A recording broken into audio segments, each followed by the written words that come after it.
Okay, hey everybody. Welcome to another Chiustream. Hope you guys are doing awesome. Uh, it's a great day today here in Toronto, Canada, for all those other Canadians out there.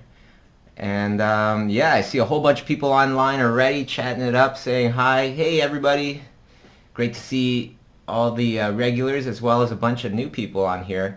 It's awesome to see so many people out there coming in and joining us to do a little drawing, do a little chatting, and just about being an artist and things that concern us, things that interest us. So how this is going to work is, why don't we start it off the way that we always start off these streams, with a little roll call. So you could just type in where you're from, and I'll give you a shout out. I already saw Austria up in here, Netherlands, Spain up in here. It's great to know that there's so many different people out there just all around the world. Sometimes as an artist, it can definitely get lonely, as we know. Netherlands up in here. I know California's here. Switzerland, Bulgaria, France, UK, Madrid, Brazil, Hamilton, Poland, Malaysia, what's up? Pittsburgh, New Zealand, South Korea, Italy, holy. Every week, Thursday, every week at this time, I stream and we talk about stuff. People can write to me questions at bit.do/April3 Chiustream. Okay, that will lead you to a post on my Facebook where you can ask your questions, and then I can look there and answer them. It's a lot easier than typing them in the chat, because the chat, as you can see, it just keeps running faster and faster, and it's very hard to read the questions there. Okay, so if you have any questions and you'd like for my thoughts on it, feel free to write in. Okay. The other thing is that I'm going to be drawing a little drawing here today, and this is one of my favorite things, is just to draw a drawing while I talk, and at the end of the stream I'm going to pick somebody out there to give this drawing to, sending out some positive vibes out there into the world. It's not like it's a huge deal for me, even though time sometimes can be a little precious. It's not that big of a deal, so it's really nice to just be able to draw something, write some little positive note inside, and send it out there to somebody in the world. I feel like it makes a difference, so if you want to participate, you can do so by actually helping the stream by posting #Chiustream and a link to this broadcast on your Facebook or Twitter, and I'll pick somebody at random to give it out to, okay? I'm just going to do my own little share here, just to make sure everybody knows that this is what's happening right now. Share it on my Facebook and my Twitter. Alright, right on. So, we already have some questions. Let's go to Monica. So I want to ask you about leaving worries about the perfect work behind. Often when I draw, I end up thinking of how this piece must be perfect instead of enjoying the act and playing around with shapes, colors, etc. Do you have any tips to enjoy mistakes more and having fun instead of having high expectations for yourself? Well, Monica, concentrate on the things that you have control over. You might not have total control over making an awesome, the perfect image, but you do have control over how much you're trying. And that's the thing that I want to kind of put the emphasis on, okay? It's like people have different measures of success, and some are healthy and some are not. The true measure of success comes from the effort that you put into something. that's the true measure of success. And I'll tell you why. Because if you don't put in a lot of effort, or consistently don't put in a lot of effort, perhaps you do one time and you make an awesome painting, everybody loves it, it's great, but you don't always put in your top effort, well, guess what? Over time, it'll catch up to you. Over time, not putting in that top, effort is going to catch up to you, and hopefully, hopefully not, but a lot of times bad things might end up happening. You might end up losing your job, getting laid off, losing popularity amongst your followers, and that hurts you financially, or whatever, hurts your career, things like that, right? But okay, take a look at it from the other side of things. Say I don't make the best drawings in the world, but every time I'm putting in maximum effort to try to make the best drawing in the world, and it doesn't work out for the first 10 years, but every time you're putting in maximum effort, and eventually what happens? Eventually stuff does happen. You do start learning things, and you do start getting really good at it, because that's definitely what would happen if you spent 10 years on something, trying your hardest. How do you think you would end up? You would end up an expert, looked at as, almost like master level, perhaps. Who knows? My buddy Anthony Jones, he was a plumber for a very long time, until around age 26 or so. He started to take art seriously, and now he's at Blizzard. He worked on the new X-Men movie.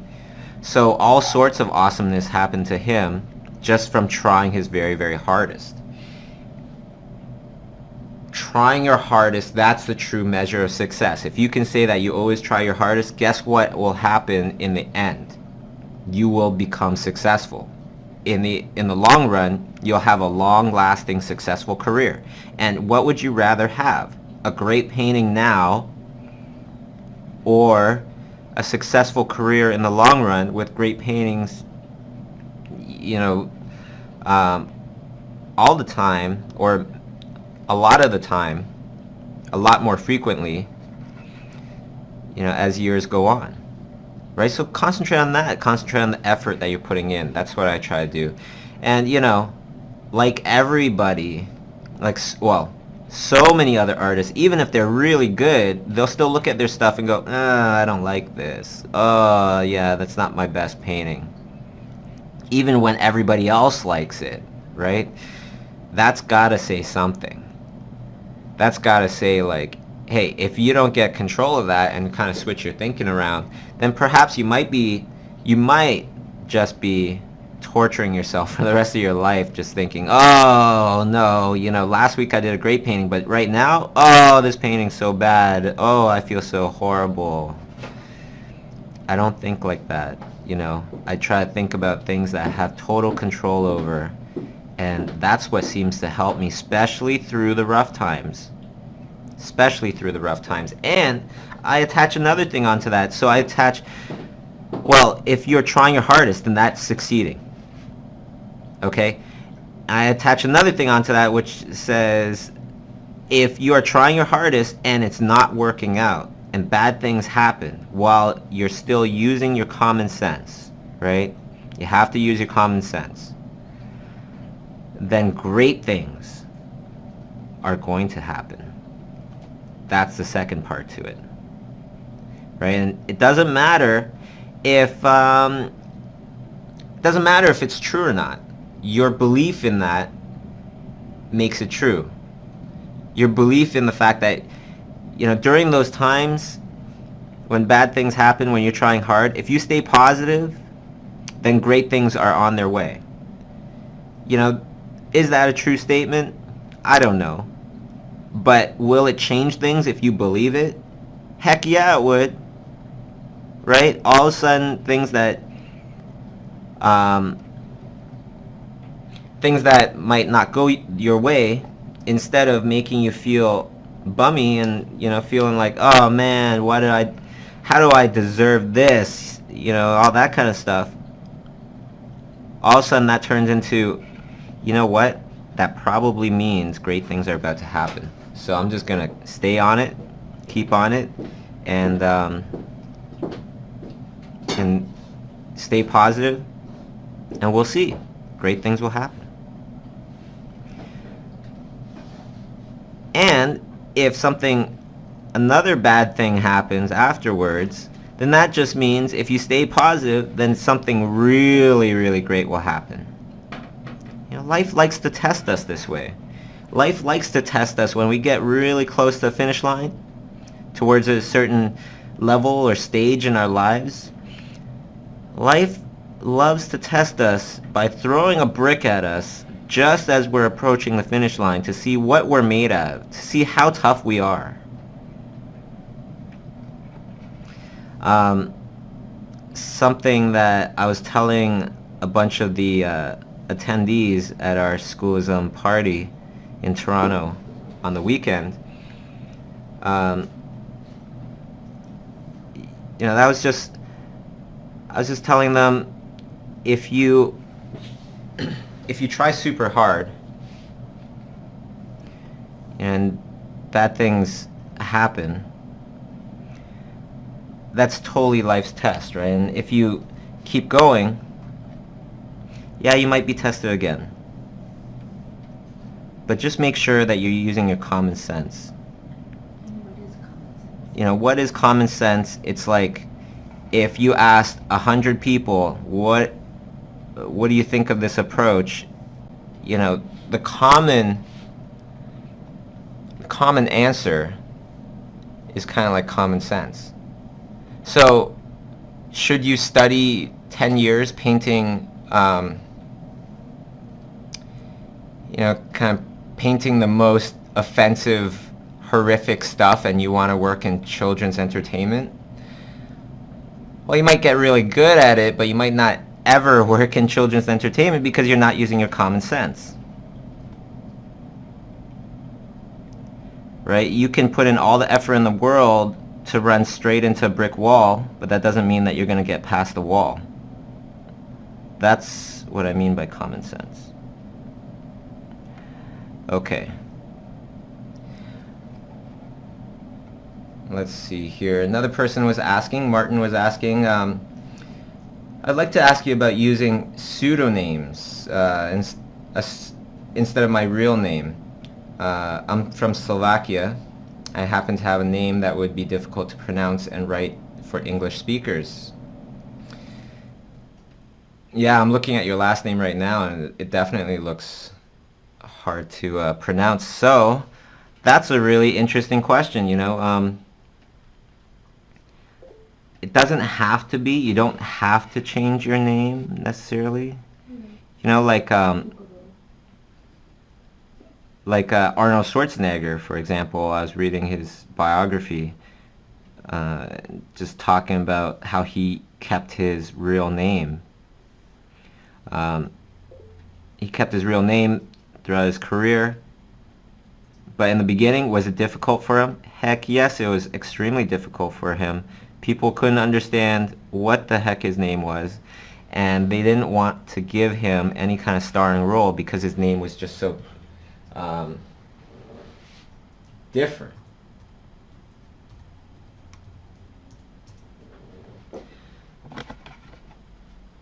For me, my last name is Chiu, pronounced Chiu, and of course people would get that mixed up as well. Choi, whatever. They would just kind of sit there and just try to figure it out, and I don't blame them. It's not like the most common name in the world. So I went through that period. Just thinking, what should I do? But I feel like you can do either or. Pseudonyms definitely help if your name is, you just change it to like Mobius, Shag, those kind of things. Sparth becomes a lot easier to remember. So yeah, it's totally, I think it's totally up to you.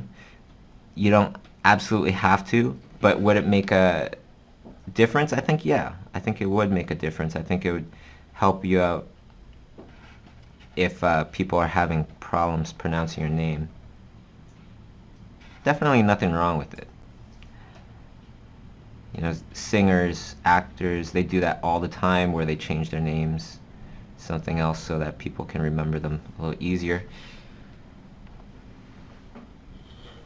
Alright, let me just refresh the page here. Alright, so Jody is asking, what's up, Jody Taylor? My buddy from Australia. I had a non-paying client who absolutely put me through the ringer. Now I have massive doubts about my illustration career. What's your method for not putting the Wacom stylus down for good when this kind of thing happens? So I guess you're saying that the person didn't pay you, right, Jody? Again, you know, it's kind of like, did you try your hardest? Were you using common sense? Perhaps the common sense could have been sharpened a little bit more by asking for a certain amount to start off, to reserve some space in your schedule. That's always a good excuse. You know, why am I going to pay you off the bat? Well, it's to reserve some space in my schedule. Otherwise I can't really commit to it. This is what I do regularly. You know, and just let people know that that's what you regularly do, and this kind of stuff won't happen as much anymore. And then how do you keep from putting your stylus down and just giving up, Jody? Well, you know what? You must be doing something right because you're trying your hardest. I know that you're a hard worker, and it must be life giving you that test. I'm telling you. It happens to me too, you know, like bad things happen when I'm trying hard. For example, even right now, yesterday or day before, I went to acupuncture and to get the tops of my shoulders kind of fixed. They were aching. And then afterwards, the next day, the lower back, you know, started hurting real bad, and today it hurts really bad, and it's pinching pain and stuff like that. But then I just asked myself, well, am I, you know, trying my hardest? Yes. Am I using common sense? Yes, because I'm going to the acupuncturist. I'm trying to get this stuff all fixed up. Then why are things hurting? Why are they hurting, audience? It's because great things about to happen, Baba Chiu. That's what you guys are probably saying. Which, you know, if you are saying that, then you're absolutely right. I totally believe great things are going to happen because of this. Because I didn't ask for this. I don't deserve this. I don't deserve pains in my shoulders. That's what I'm thinking. I exercise regularly. I'm trying to take care of myself. I eat pretty healthy. You know, and I exercise regularly. I go to acupuncture, all that stuff. Could barely draw yesterday. Must mean great things are going to happen. So, what's my attitude? It's a very positive one. And I think you should be really positive too, Jody, because if you are, you keep moving forward, work even harder. Now that, you know, if you don't have a job, keep working even harder, twice as hard, to make your own stuff. Great things will happen. Believe it. Believe it, and it's true. You know, if you believe you're beaten, then you are. When you think you have a chance, you do. You gotta believe it. And that's how I kind of look at things now. You know, when I, like this situation, my back hurting, I'm totally thinking, wow, what's the great thing that's going to happen to me later on? You know, because I'm staying positive. I'm just going to keep going. Okay, what's the best way for an artist to educate themselves about the business of selling their art and marketing their art, says Jessica. Jessica, that's a really great question, and it's something that made me do these streams, because I haven't really found very many people at all that actually talk about how I do things and how I, made a name for myself and how I get clients and stuff like that. Very rarely do people actually talk about things that where I go, yeah, that totally makes sense. That's totally what I do. It's not like what I do is the only way, but it's my way, and it's definitely worked for me, and I've seen it work for other people as, like in-house workshop students, talking to them about certain methods and things like that, and then off they go and they start doing it, and then they make a name for themselves and start doing really well. So I don't know where you go. I definitely know that this stream is going to be a great way to do that, to learn about marketing and business and all that stuff, because all you have to do is just ask the questions, and I'll be happy to answer them for you, because I believe if we are all very educated in this, then that's only going to help the community. That's only going to make us stronger. And it'll create more respect for artists.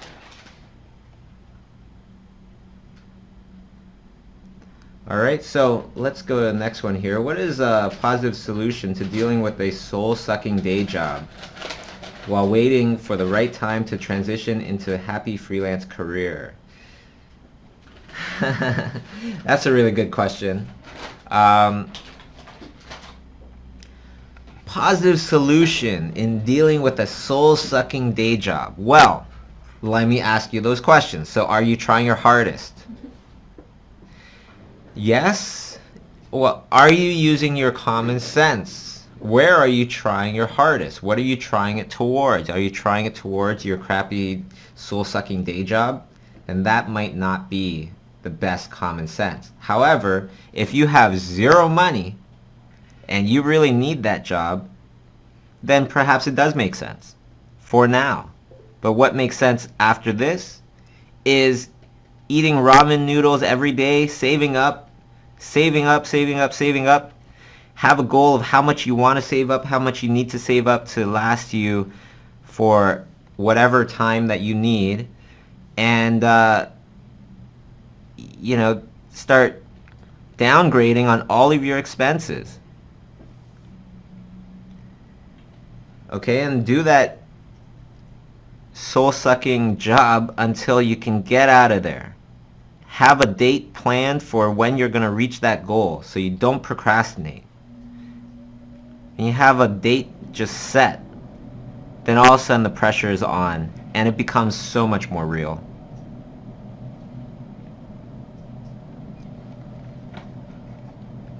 However, I like to say, if it's a soul-sucking day job, like working in a gas station, I think that's pretty good, because if you need the money, I'd rather work at one of those kind of jobs where I could still draw when people aren't there. I'd rather do one of those than work on a horrible art project, stuff that I don't want to do as a living. I would rather work in a gas station. I'd rather work a security desk job. Wherever I can, I do a job that I don't like but doesn't relate to art. Because what happens is, when you're done your horrible art job and you go home, do you want to paint? No! I know I didn't. I was working on this show I didn't like. Just doing the most horrible layouts because everything has to be done super fast, and they didn't really care about how good it looked. And actually, they needed to make sure that it fit in with all the other crappy art that everybody else was doing. So we're all forced to do crappy art. Did I want to paint? Did I want to draw when I got back home? No! I actually hated it. I didn't want to, so demotivating. I was drawing backgrounds. Notice now I do characters. After doing a bad art job, sometimes it actually kills the love of art that you had for that particular thing. In my case, backgrounds. Backgrounds was my passion back then, believe it or not. Now I don't even like doing backgrounds, unless it's to help to support a character. Then I'm okay with it.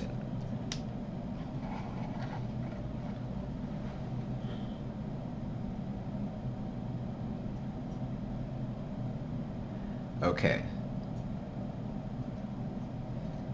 Sasu is asking about visualization. Do you see every line on paper before you draw them down, or do you see the whole picture before doing anything? How can you practice this kind of skill? That is such a good question, Sasu, so, right on for asking it. I try to imagine, I try to visualize as much as I can. On a really good day, I can visualize quite a bit. I could visualize some really good structure, some basic lighting, things like that. On a really, really good day, I can visualize things in steps. So I would look at something, or I'd think about a certain thing and go, okay, this is how I'd make it. I'd first do this, then I'd do this, then I'd do this, then I'd do this. That's on like a really good day. How to practice it is kind of like, I would say it's kind of like, those images where it's all patterny, and then what you have to do is you have to kind of cross your eyes a little bit, and then it would become 3D. It would pop out. It's kind of like that kind of concentration where you're just concentrating, you're trying to see, you're trying to see, you're trying to see, you're trying to look. It's kind of like a mix between that and a mix between, if I said, okay, everybody use your mind and move this pencil, okay? Move it with your mind. How do I do that? Well, I'm just going to concentrate on it and just trying to move it with your mind, like one of those movies, like that. How does that work? Well, when certain muscles, when you have like muscles in your body that are so small, you can't really flex them, right? You can't really flex them that well. Anybody that's tried to, move their pectoral muscles as a child knows this, right? Guys, if you're working out and you're looking in the mirror and you're trying to move your chest, making them go up and down, in the beginning it's very tough because your muscles are very small and you don't really know what's happening. You don't really know if that's what you're trying, if it's working and if you're doing it right, but you're putting in that effort. Well, you know what? You're doing it right. You're putting in that effort. You're trying to see something there. You're trying to see something there. That's how you get better at visualizing. Another good way is to, if you draw something, you paint something, or perhaps you even look at something, after you're done, put it away. Put it away, look at your piece of paper or whatever it is, and draw it again. Trying to visualize exactly what it was that you were staring at or you were drawing before. And try to draw it again. Try to see all the little bits and pieces before you actually start putting down any pencil to paper. That really helps as well. Claire Wendling was telling me that she used to just try to draw out of her imagination, and then she would look up all these, books, anatomy books, things like that, and see if she was right, see where she went wrong. And that really helped her visualize things too, because a big part of visualizing is needing a nice visual library, right? It's a lot easier to understand a cube, but it might be a lot harder to understand the skull of a bear, right? You need a visual library.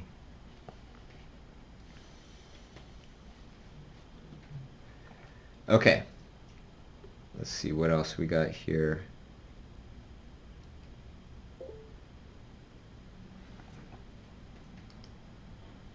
I have trouble with ideas. I can paint and draw, but I think my ideas are pretty bad.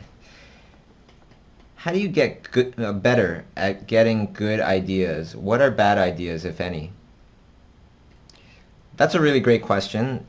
Bad ideas is when your intention doesn't come through. That's what I think. Like if you are picturing a scary image, you're trying to make a scary creature and nobody is scared of it, then you didn't do your part. If something is supposed to be funny and it's not funny, then again, you didn't do your part, so that's a bad idea. Of course, there is a huge middle ground where it isn't a bad idea, it's just not a good idea yet. I was talking to the workshop students about this because they were thinking of their ideas for their main project at the in-house workshop. I was talking about their ideas and they were explaining it, and I was dissecting it. I was being very brutally honest and just saying, okay, well, if that was a good idea or not, and if it is kind of a good idea, but it's just not there yet.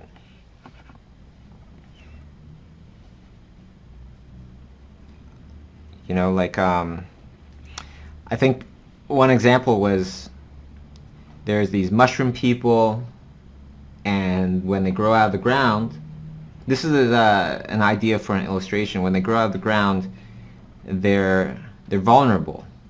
Okay, they're not super powerful yet. They're quite vulnerable. When they mature, then all of a sudden they're not vulnerable. I think they're poisonous or something. I forget. Okay, and then there's a farmer that takes care of these little guys to make sure that they mature okay. But the thing is, it sounds kind of interesting. Kind of. But if this was a trailer, would you watch it? Would you watch this movie? And just because you have this huge backstory, does it make sense to go with the illustration that you're making? Too much information, more information doesn't make it better. Just like how more lines on your page is not going to make your drawing better. Great lines on your page makes your drawing better. Smartly chosen descriptions makes your stuff better. So I was talking to him about it. I was like, okay, so there's these farmers, or there's this farmer trying to protect this mushroom guy. It's just not, it just doesn't feel quite there yet. I kind of picture like, okay, protecting this mushroom guy. What is this mushroom guy so afraid of? Perhaps it's afraid of the other vegetables because it's a fungus. A fungus, right? Just the whole entire word fungus kind of puts people in a creepy kind of state sometimes. Perhaps none of the other vegetables like this fungus creature because it's kind of weird. It's kind of weird looking, right? Perhaps it's crawling out of the earth kind of like a zombie. Zombie mushrooms. Zombie mushroom people. That kind of sounds interesting. Zombie mushroom people running away from vegetable people with pitchforks and torches just silhouetted in the background. Zombie mushroom family, where the parents are helping their little poor innocent mushroom zombie children to try to get away from these horrible vegetable people that are after them. Now this is getting more interesting, right? Keep layering it on and keep thinking about what's the reaction, what's the gut reaction that people are going to have. Not what your mom is going to think about it, not what your classmates will think about it, because a lot of times your classmates, they laugh at everything that you do because you laugh at everything that they do. Sometimes it's so funny, it's like you go into a student screening of animated films and all the students are laughing at everybody's jokes. Everybody's. But then you go to the industry screening where all these industry professionals are there to look at everybody's films and judge them and see who they want to talk to, who they want to interview, and perhaps hire. Well, guess what?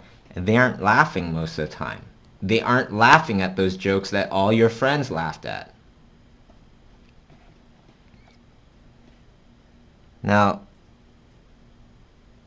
it's important to kind of detach yourself from your ideas so that you can look at them with just a very honest point of view.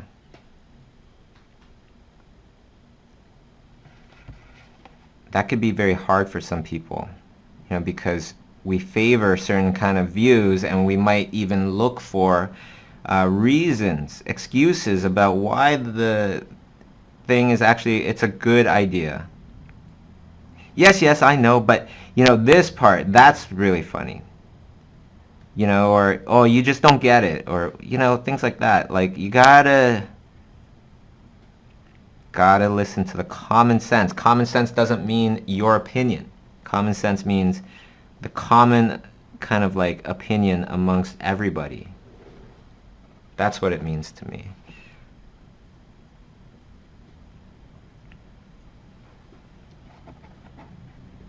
So this guy's this little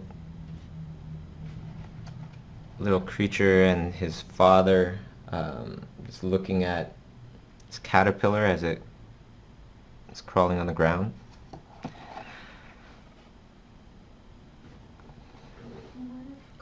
if the common sense isn't the right thing? It's just the common sense, but then there's a better way that other people haven't gone there yet. Okay, so let me just go to another question now. Angela, I'm doing a Schoolism course right now. If I buy another self-learn course now while the sale is on, how long do I have before I have to activate it?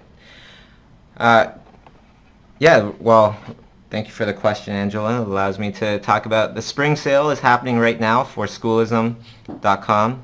$100 off the self-taught courses there. It's more like self-start. You can start it at any time. So if you get it now, it'll just be in your dashboard until you want to activate it. So I would definitely recommend for anybody that's interested in a Schoolism course, definitely get it now, because there's only 2 sales that we're having in 1 year. A lot of you might have noticed we didn't even have a Christmas sale this year. It's literally just 2 sales. Spring sale, fall sale, that's it. So definitely take advantage if you're interested. So yeah, to answer your question, Angela, you can start it at any time. So if you just get it right now, and then whenever you're ready, you could activate it. Okay, let's go to Tom. If you haven't already, please visit New Zealand. Right on. So thank you for the kind words. How do you inspire your studio team? What techniques have you found work? Why do they work? Specifically family members who have had bad art jobs and become distant. Well, Tom, I think the best thing to do is just try to set a good example. I think, like if you're asking for somebody to do something, generally you should be willing to do it as well. If you're asking people to come in earlier or whatever, Well, you gotta be able to be willing to come in earlier. You know, if you're telling people to read books, like I ask my assistant T to read a bunch of books, she reads them. You know why? Because I read them and then we discuss them. Talk about certain things in the books and all that stuff. You know, I'm not just going to tell her to just do something without me being willing to do it as well. I think that's a big part. And the other part is party hard, work hard, party hard, right?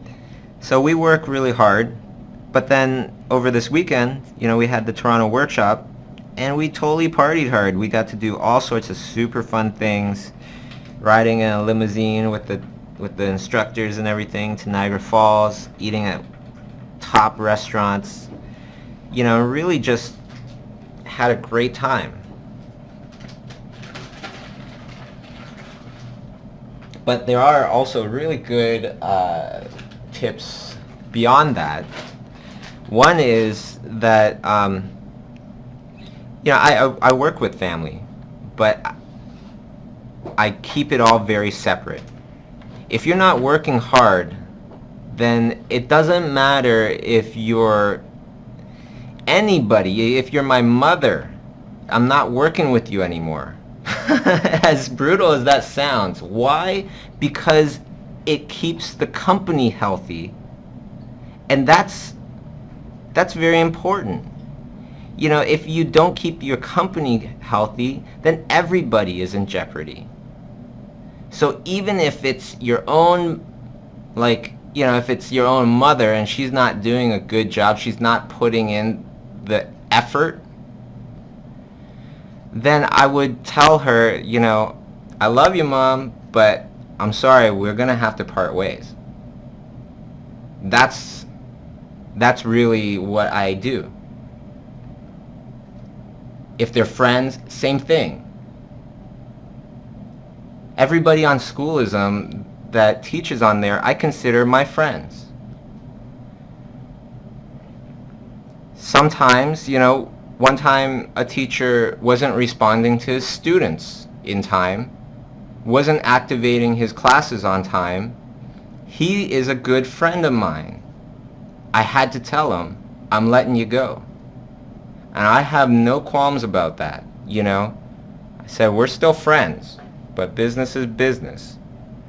And if people know this, they will stay on the ball. If you show that, you know, it's all about being friends, and if you're my friend, then you're staying here forever, and I'm going to take all your, you know, BS, then more people are going to do that.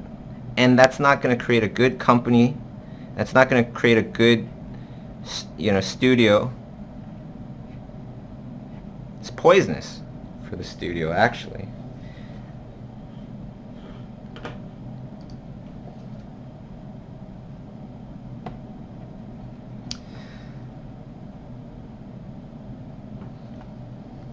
Let's see.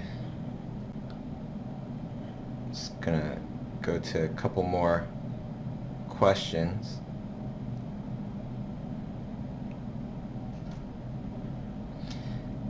So Shrin is asking, what's up, Shrin? Is asking, would you mind sharing some tips on nurturing a creative mind for storytelling? I like how your characters always seem to illustrate that clever punchline. How do you push an idea till it becomes a eureka moment? Remember when I was talking about the mushroom people coming out, growing out, or whatever? Keep adjusting it. Keep adjusting it. Keep talking with people about it until they start laughing, or until they get that emotion that you're trying to emote from them. How to tell, you know, how to come up with great stories. Tell great stories, and keep telling them until they get better. Study other people's, you know, the stories that you really like. Study why it is that everybody laughed. Sometimes it's not even because of your story, but it's because of your delivery. Different cultures have different kind of senses of humor as well. Perfect example of this is, I was doing a workshop a couple years ago in London, and I have a joke that I tell during my workshop that usually, it's always a hit. People laugh. I know it's going to work, right? And I tell it in London, and nobody laughs. Nobody laughs, and I just keep going. Later on, Kay and I were talking about it, and she was like, yeah, nobody laughed at that joke. It's kind of funny, because usually everybody laughs. Then we started watching TV, and I noticed, we're watching this comedian, this English comedian, and this person's getting tons of laughs. I start studying him. Start wondering why. Why is this person getting laughs and I didn't? Is there anything I could change? Then we notice that, you know what? This guy telling the jokes, he's not laughing. Everybody else is laughing, and he's not laughing. That person's just keeping such a straight face. So the next time, I had to do a talk in the UK, I told the joke, totally straight face. Same joke. Slightly different delivery, all of a sudden everybody started laughing. Isn't that funny?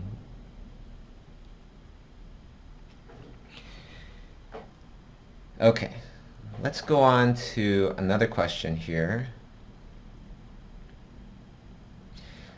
I was wondering how did your vision of art in general, especially about the industry of entertainment illustration, change through the years and experience? Also, want to thank you for, you're very welcome, and it's a pleasure. It's one of my favorite things to do all week, this stream, so thank you for tuning in. So how has my vision of art changed? You know what? I'd say the biggest thing that has changed is the whole entire idea of what I can do with my art. And that's very much because of you guys out there that have, talked with me, sent me emails, things like that. Emails of encouragement, years of encouragement to do these streams again, right? My whole entire idea of art has changed because I know that I can do much more with my art than just drawing pretty pictures, like doing these streams, talking to you guys. It was really cool in the very beginning. I was doing these YouTube videos and stuff, and then I would have people come up to me, when I'm at a convention or something like that, and they would say, I really like your YouTube videos. It got me to start drawing again, things like that, which is great. But now that's been years since I started putting up those YouTube videos, now I get people coming up to me saying, 7 years ago, or whatever, I was watching your YouTube videos. Got me to start drawing again. Now I'm the art director at such and such. Now I'm doing this and that, and it's just like success stories now, not just stories of how they became motivated again, how they started drawing again, but literal success stories that have happened because they changed their attitudes and their practices, their look on art and all that stuff, and it's been years of doing that, right? And now they have success. Now they have all these wonderful things happen to them. That's totally changed my outlook of art tremendously. One of them is it's a really crazy story. It's totally true. And it really, really changed my life. So, I go to Brazil quite often, like once a year, something like that. One of the first times we went to Brazil, we went to Sao Paulo, we did a workshop there, and then we went to Rio, right? So we're planning this Rio trip, and Kay and I, Francisco Herrera, and Steven Silver. And I get this email from an old workshop student saying, why don't you do workshops in Rio? How come it's always in Sao Paulo? I said, well, nobody ever asked me to do any workshops in Sao Paulo.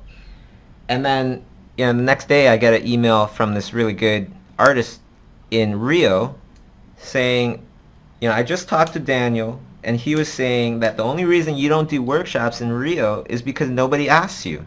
Well, consider me asking you right now, right? And I was like, okay, sure, yeah, let's get together. Let's get a bunch of people together. And he wrote back and he's like, well, a lot of people want to come out to this thing. How many people can we have?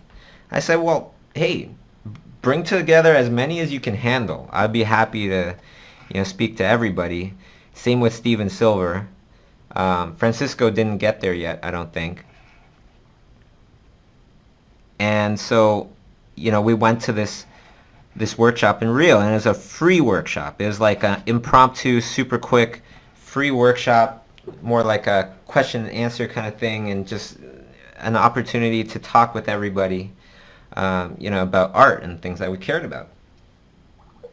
So we do the workshop. It was great, really nice response. I go home that night and I get an email from one of the attendees, right? This woman that attended the workshop, she wrote saying, she started off just saying, Bobby, tonight I was going to commit suicide. I was going to kill myself. I'm 30 years old and I've been living with my boyfriend for the last 10 years, and he's been supporting me this whole entire time. I feel like a sponge. I feel like a leech. I've just been, abusing his kindness, and I haven't been able to contribute at all because I'm still struggling trying to be an artist. I pretty much gave up, and that's why I was going to commit suicide that night. Until a friend called me up that same night and said, hey, Bobby, Chiu, Steven Silver, Kay Asadero, they're all coming to Rio for a free workshop. You gotta come with me. We gotta go. And so that person was in that crowd that night, and I was talking with, to everybody, but obviously it resonated with her, and I was just talking about how art, yeah, it's hard, but the hardest thing is the mental game. It's the choices that you make. But that doesn't mean that you can't do it. Everything is absolutely possible because we all have that possibility. We all have that choice of belief.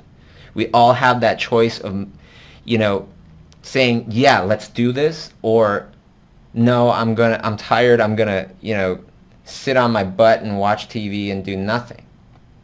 That's the hardest part about it. Anybody that feels sad or depressed about their art only means that you really care about your art. You really care, and that's why you feel like giving up, because you care about it so much. This is the path that we all take.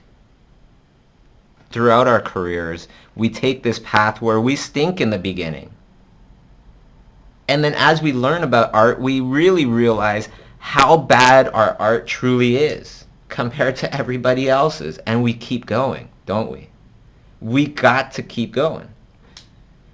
This is the path that all of us go down. It's just the ones that stay on the path and keep going, they're the ones that succeed and become great artists. It's not because they're born with, a gift that they could just start drawing amazing drawings at age 4, age 6. So anyways, when I got that email from her and she was saying, so I went to your talk and it really resonated with me, and now I know I'm on the right path. Now I know why I felt so bad. It's because I really care about art. And I really care about my boyfriend and, all that stuff. right? This is all through love and really just through really caring about something. And that's what is going to make her a great artist. Now that she's gone past this, it's going to make her an even better artist because now her foundation is super rock solid strong. She went through the most horrible thing in the world and came out the other side, and she was okay. And she found her love of art again. I think that actually is going to benefit her in the long run because she went to rock bottom and survived. You can't go much further down than that. That's amazing. That's a survivor. You know, so how has my experiences in art, like art experiences and all that stuff, my thoughts about art changed throughout the years? Well, now I know, like, it can make a really big difference. Not just the art itself, but for me to be able to talk with other people that want to do the same thing. Because they like my art, they're willing to, you know, listen to what I have to say. So I can share my experiences, share the things that I've learned. And hopefully it's going to, you know, help somebody else out there. And if I know, like, man, if I know that that night, if I wasn't there, that person really would have killed themselves, you know, I feel like I need to do this. It's become, all of a sudden, it's become an obligation. And if you could make such a big difference in anybody's life just from, you know, giving them that bit of belief, you know, would you do it? Of course, all of us would. Anyways, I thought that was probably like the biggest thing that happened to me that really, really changed the way that I see education, the way I see art. You know, it's like a lot of people, they want to do something, but if they think that they have no way to do it, it becomes extremely unhealthy for them. Right? They feel like they have no options. And that's when we do dumb things. Or we think we should do, you know, crazy things. Anyhow, let's go on to the next question. Anna Maria, what's up, Anna Maria? My buddy from Austria. By the way, if you guys want to see a person that has great ideas, check out Anna Maria Jung's stuff because she has fantastic ideas. Anyways, in past years, I visited many life drawing classes. Each teacher had different views on what is important, technique, drawing, speed, etc. Do you have an advice for artists who feel overwhelmed with different options in their art schools, classes? Who should we listen to? Well, art, you know, life drawing is kind of like the gym. You decide on what aspects of art do you want to improve. Like this weekend we had Marcello Vignali come to teach us his fractal method of life drawing. A couple years before that we had Alex Wu and Luis Gonzalez come in to teach their way of life drawing, how they teach people at DreamWorks, or sorry, at Pixar. My bad.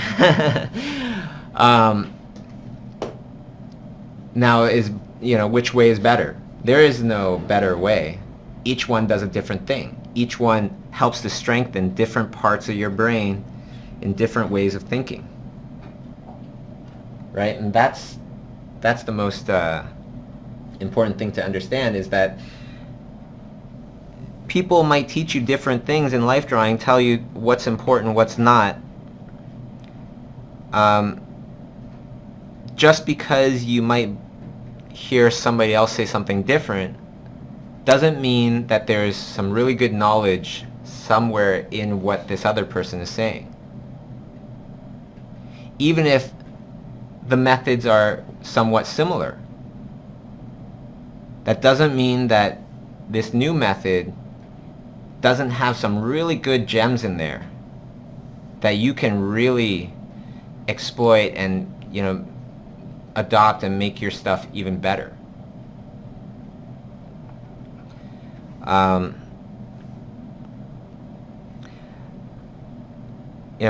One person was saying that they were watching this workshop, and they were talking about, well, this one workshop is very similar to this other workshop. And one workshop is talking about light and color. The other one is talking about environment design. Well, yeah, there's going to be similarities. There's going to be similarities in telling you, as I'm teaching you how to draw a creature, I'm going to be talking about light, color, design, and there's going to be a lot of similarities with that, and how to do environments. But does that mean that there isn't a whole bunch of stuff to really take away from it? No.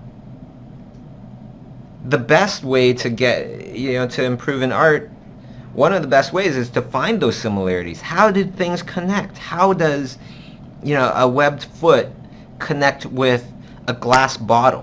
What are the similarities there? Maybe it's to do with highlights. If the webbed foot is wet, something like that. But don't just dismiss things because things might sound similar. Especially when you're not even close to that level of whatever that person is teaching you. Straight up,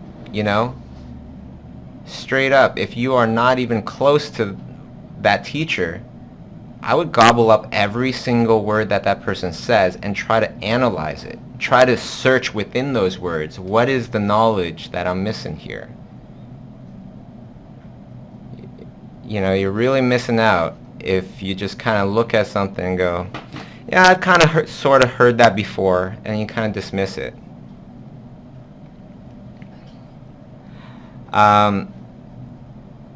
Anyways, wow, time flies super quick. I definitely wanted to thank you all for coming out and spending some time with me.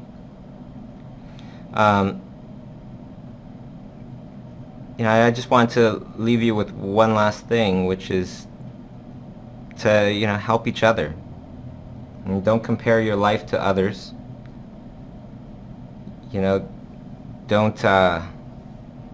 Don't see how good they're drawing and then compare yourselves to them. It's good to observe all the wonderful things that everybody's doing, but we're all on separate paths here. When you start comparing too much, you start keeping secrets. And when you start keeping secrets, you're not contributing to art. And what a wonderful opportunity we all have just being here on the planet right now and just having this opportunity to have life, knowledge, and the true opportunity is to contribute to art, to contribute to the community. If you learn all this stuff, imagine this, you learn all this stuff and everybody loves your art and you don't want to share a darn thing. When you're gone, when you die, the things that you did for yourself, well, they die with you. But the things that you share and you teach others, that will live on within them, and then hopefully they will teach others. And what you've done for others will continue to live on. Okay, so there you go. That's our little discussion for today. Thank you so much for everybody for coming out. Let's pick a winner now, okay? So for me to pick a winner, what I'm going to do is I'm just going to search for hashtag Chiustream. Last time well, the instructions say you can either share it on your Facebook or Twitter. So I'm gonna search randomly for somebody that has hashtagged and shared the stream.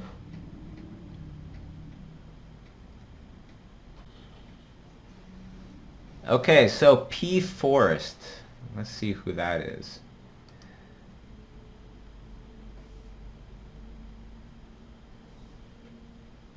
So if your name is P Forest and you're on Twitter, let me write this down so you can see it. All right. This is your username. I'm going to try to contact you, and you're just going to give me frost fry, or fire. Sorry, frost fire underscore.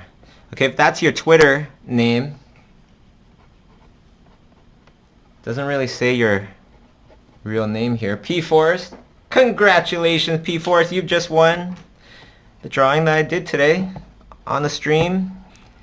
And look for me to try to contact you for your address so I can send this out to you. Okay? So hopefully everybody had a great time, and see you guys next week. Same time, same channel. All right? Thanks everybody. Thanks for showing up, and have an awesome day.